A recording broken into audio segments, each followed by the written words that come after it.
Spustil som video, ktoré malo behom niekoľkých dní viac než 50 000 pozretí, v ktorom som prirovnal predražený dom k banánom za 3 €. A v niektorých komentároch išli ľudia priam do vývrtky. Ale viete čo?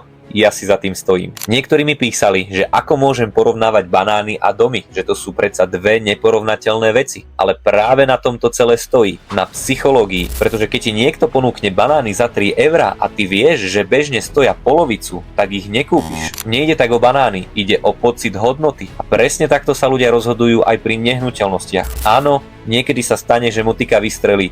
Niekto kúpi aj niečo, čo je predražené, lebo v tom vidí zmysel, vidí niečo naviac, vidí tú hodnotu, čo iní nevidia. Ale to sú výnimky. Ľudia sú za nehnuteľnosť ochotní zaplatiť toľko, akú hodnotu v nej vidia. A to je tá najčastejšia chyba pri predaji. Človek predáva podľa svojich predstav a nie podľa toho, čo je trh ochotný zaplatiť.